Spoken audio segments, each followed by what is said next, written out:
Assalamualaikum warahmatullahi ta'ala wabarakatuh. Alhamdulillah, alhamdulillahillazi ja'ala ramadana syahra syiyaman lil mu'minin.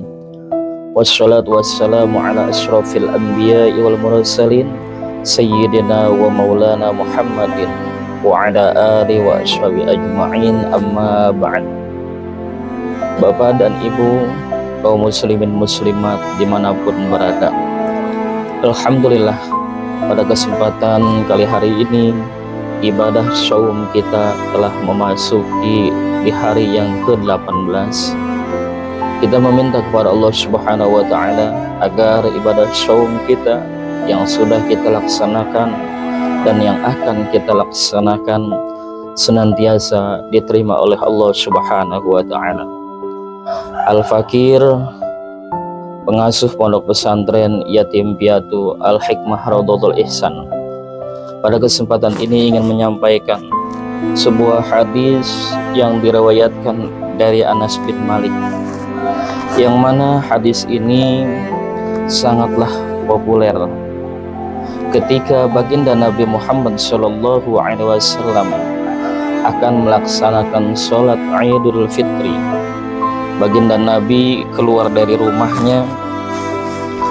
Di saat baginda Nabi akan menuju masjid, baginda Nabi berjumpa dengan satu anak kecil, yang mana anak kecil ini sedang duduk menangis sendiri dengan pakaian yang sangat lusuh. Ditanyalah oleh baginda Rasul, "Nak, kenapa kamu menangis?" "Tuan, bagaimana aku tidak sedih di hari raya Idul Fitri ini?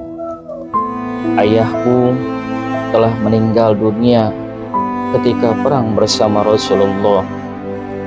Si anak tersebut tidak tahu bahwasanya yang bertanya ini adalah baginda Nabi Muhammad SAW. "Dan ibuku, Tuan, ibuku telah meninggalkan aku." Sontak saja baginda Rasulullah SAW meneteskan air matanya. "Nah, mari ke rumahku."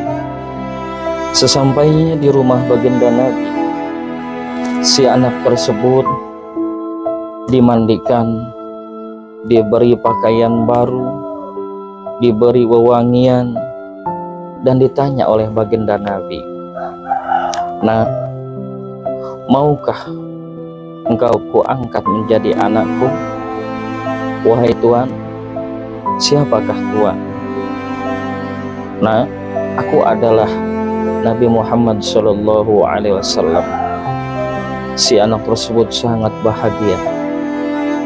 Tak sampai di situ, kedermaan baginda Nabi pun masih terucap dari lisannya.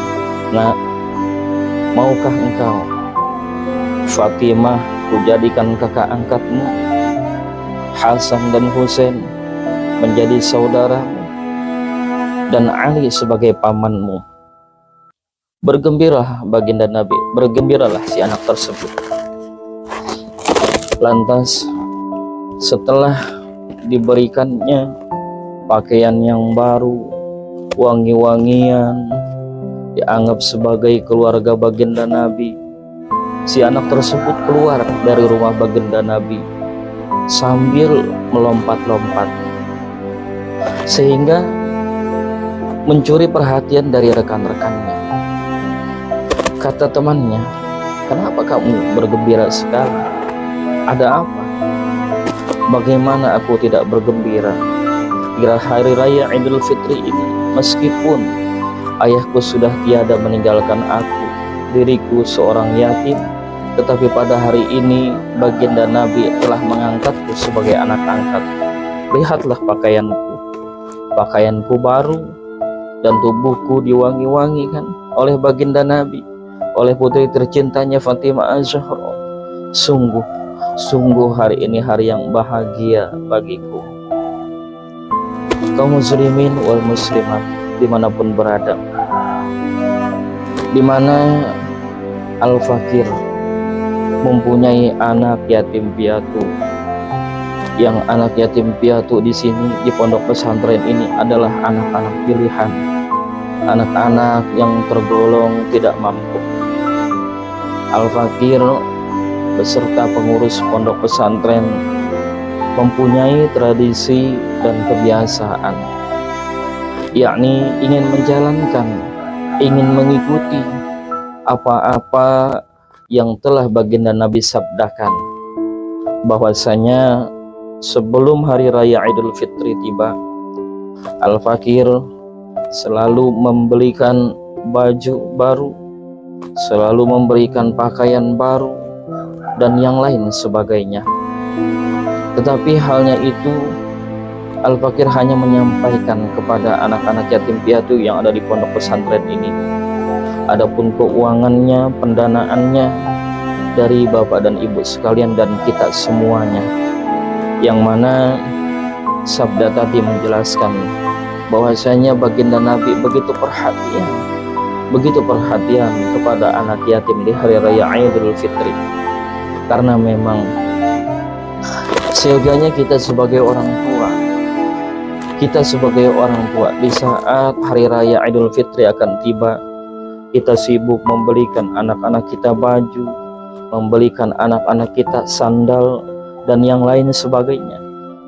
Bagaimana nasib yatim dan piatu yang tidak mampu? Siapakah yang memikirkan mereka kalau bukan kita? Al-Fakir mengajak kepada lapisan masyarakat, kaum muslimin muslimat yang terpanggil hatinya, yang terketuk hatinya, mari sama-sama kita membahagiakan anak yatim dan piatu. Mudah-mudahan bisa babiahnya kita membahagiakan mereka, puasa kita diterima oleh Allah Subhanahu wa taala, salat tarawih kita, tadarus Quran kita, dan amalan-amalan kita selama bulan suci Ramadan diterima Allah Subhanahu wa taala. Sekian yang Al-Fakir sampaikan, mudah-mudahan ada manfaatnya khususnya untuk diri Al-Fakir sendiri dan umumnya untuk kaum muslimin muslimat dimanapun berada yang dipanggil hatinya. Billahi taufiq wal hidayah. Wassalamualaikum warahmatullahi wabarakatuh.